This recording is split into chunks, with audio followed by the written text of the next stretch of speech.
일론 머스크와의 긴 대화를 듣다 보면 그의 생각이 기술 분야를 넘어서 사회 전체와 인류의 미래까지 이어지고 있다는 것을 느끼게 됩니다.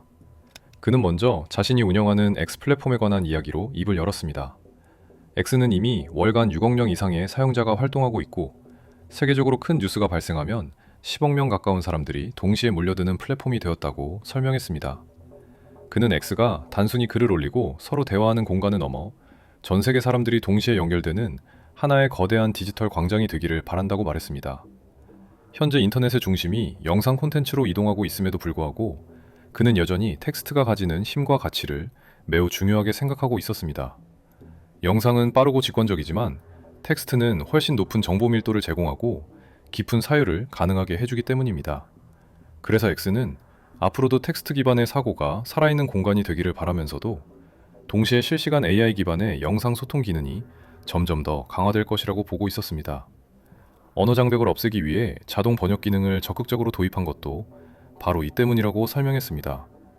그는 사람들이 국가와 언어를 초월해 같은 주제를 같은 시간에 공유하게 되면 인류는 점점 더 하나의 집합의식처럼 연결될 것이라고 강조했습니다.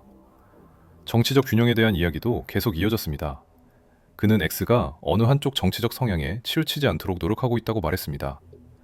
각국의 법률을 지키는 것은 당연하지만 특정 정권이나 이념의 편에서 검열을 하거나 정보를 조작하는 일은 절대 용납하지 않겠다는 입장이었습니다. 그는 거짓 정보가 플랫폼에 지나치게 쌓이면 결국 AI가 잘못된 세계관을 학습하게 되고, 이는 장기적으로 매우 위험한 결과를 초래할 수 있기 때문에 투명성은 무엇보다 중요하다고 강조했습니다. 이야기는 자연스럽게 인류 전체의 의식 구조에 대한 철학적인 내용으로 이어졌습니다. 머스크는 인간을 구성하는 30조 개의 세포가 하나의 의식을 형성하듯 인류 전체도 정보와 소통이 원활해지면 하나의 거대한 지적 존재로 나아갈 수 있다고 말했습니다. 기술이 인간을 고립시키는 것이 아니라 오히려 더 큰 규모의 협력을 가능하게 만든다는 점을 그는 매우 중요하게 보았습니다. 그리고 이런 흐름의 중심에는 결국 AI가 자리하게 될 것이라고 말했습니다. 그는 AI가 진리와 아름다움, 그리고 호기심을 추구하는 방향으로 발전해야 인류에게 긍정적인 영향을 줄 수 있다고 강조했습니다. 이야기는 다시 기술적 영역으로 이어졌고, 그는 스타일링크 프로젝트에 대해 설명했습니다.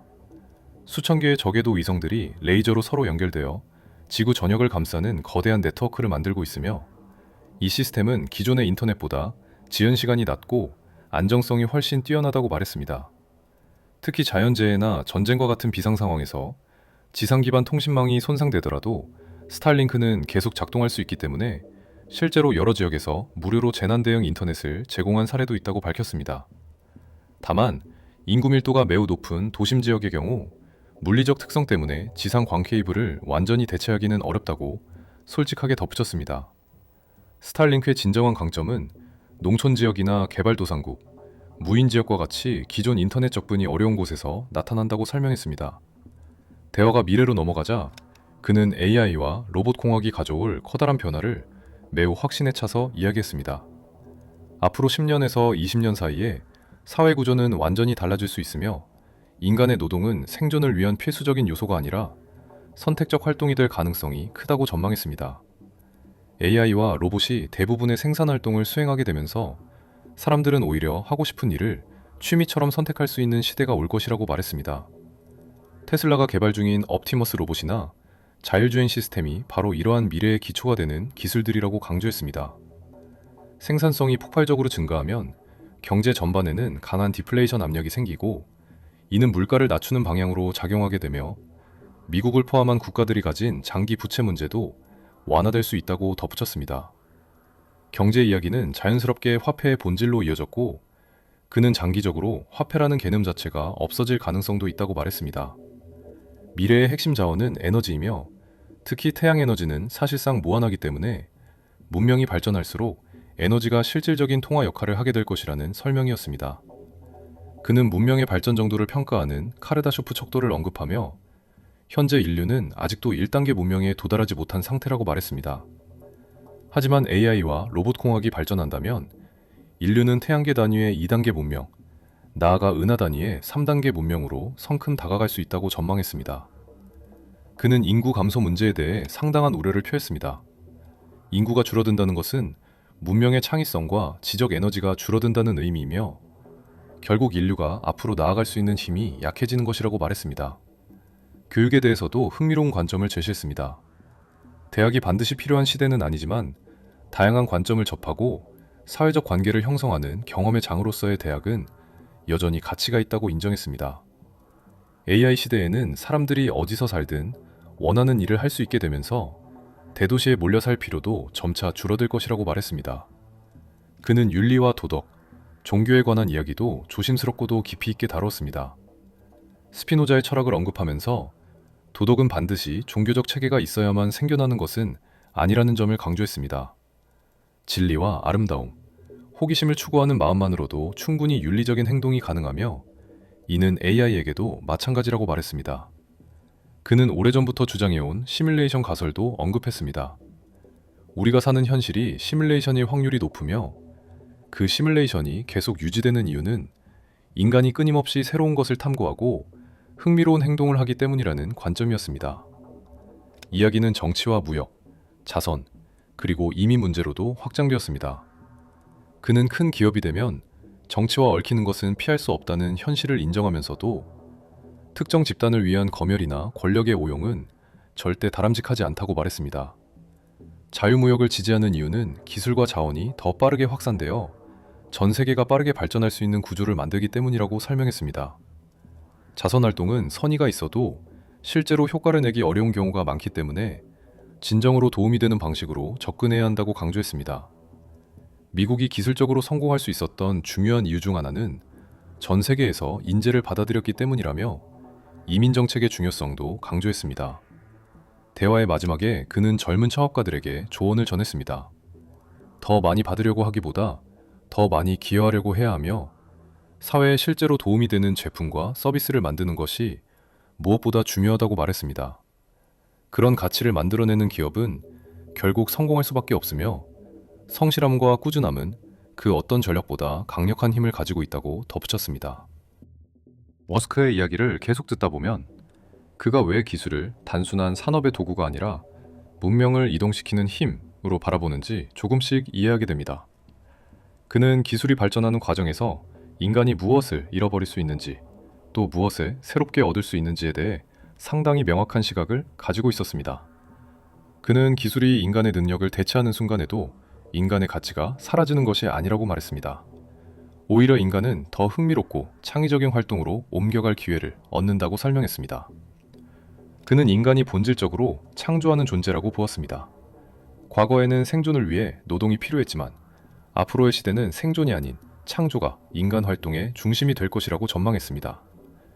단순한 반복 노동이나 체력 기반의 업무는 로봇과 AI가 맡고 인간은 더 복잡하고 섬세한 감정, 상상력, 그리고 가치 판단이 필요한 영역에서 활동하게 된다는 것입니다. 그는 이것이 오히려 인간을 더 인간답게 만드는 전환점이 될 수 있다고 말했습니다. 이런 변화를 이야기하면서 그는 예술과 과학이 다시 황금기를 맞이할 가능성도 언급했습니다. 역사적으로 기술혁명은 새로운 예술의 탄생과 맞물려 있었고 대규모 과학적 도약도 기술의 발전과 함께 이루어졌습니다. 그는 AI 시대 역시 동일한 패턴을 따를 것이라고 보았습니다.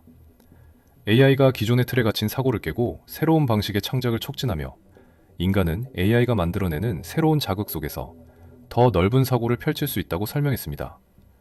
그런 점에서 기술 혁신은 예술과 철학 그리고 인문학 전반에도 강력한 영향을 미칠 것이라고 전망했습니다. 또한 그는 사회구조의 변화에 대해서도 말을 이어갔습니다. 기존의 도시중심 사회가 과연 앞으로도 유지될 것인지에 대한 질문에 그는 의외로 단순한 대답을 했습니다. 반드시 그럴 필요는 없다는 것입니다. 지금까지는 좋은 교육, 좋은 직장, 좋은 네트워크를 얻기 위해 도시로 이동했지만 AI와 로봇이 보편화되면 위치의 가치가 크게 줄어든다고 보았습니다. 원하면 산속에서도 작은 마을에서도 바닷가 근처에서도 자신이 원하는 일을 하며 살아갈 수 있게 된다는 것이죠. 그는 이를 사람들이 더 많은 선택을 가지는 시대라고 표현했습니다. 이러한 자유는 단순한 공간적 이동을 넘어 삶의 방식 전반에도 영향을 준다고 말했습니다. 많은 사람이 현재는 생계 때문에 원하지 않는 일을 선택하지만 미래에는 자신이 의미 있다고 느끼는 활동을 중심으로 삶을 구성할 수 있게 된다는 것입니다. 어떤 사람은 예술을 선택할 수도 있고 어떤 사람은 연구를 선택할 수도 있으며 또 다른 사람은 지역 사회를 돕거나 각자의 호기심을 연구하는 길을 선택할 수도 있습니다. 그는 이러한 변화가 인간의 정신 건강과 행복에도 긍정적인 영향을 줄 것이라고 말했습니다. 그는 또한 기술이 인간의 감정과 관계를 대체하는 것이 아니라 오히려 더 풍부하게 만드는 방향으로 발전해야 한다고 강조했습니다. AI가 감정을 흉내낼 수는 있지만 인간만이 느끼고 해석하는 삶의 질감이라는 것이 존재한다고 보았습니다. 그래서 그는 기술이 인간의 감정을 모방하기보다 인간이 그 감정을 더 깊이 이해하고 표현할 수 있게 돕는 도구로 발전하길 바랐습니다. 인간의 감정이 AI와 경쟁할 필요는 없으며 오히려 서로 보완하는 관계가 될 수 있다고 말했습니다. 그리고 마지막으로 그는 인류가 당면한 가장 큰 도전 중 하나는 의미의 공백이라고 설명했습니다. 기술이 발전하고 노동이 사라지면 많은 사람들은 그렇다면 나는 무엇을 위해 살아야 하는가? 라는 질문을 마주하게 될 수 있습니다. 그는 이 질문이 단순히 개인의 고민으로 끝나지 않고 사회 전체가 함께 고민해야 할 문제라고 보았습니다. 하지만 그는 낙관적인 태도를 유지했습니다. 인류는 언제나 새로운 의미를 스스로 창조해왔고 AI 시대라고 해서 예외는 아닐 것이라는 전망이었습니다. 그는 인간이 가진 호기심, 진리 탐구, 아름다움에 대한 감각은 기술이 발전해도 절대로 사라지지 않을 것이라고 말했습니다. 오히려 더 강해지고 더 확장될 것이라고 강조했습니다. 그는 이러한 인간의 본질적 가치가 AI와 함께 진화할 때 인류는 지금과는 비교할 수 없을 정도로 넓은 세계를 향해 나아가게 될 것이라고 설명했습니다.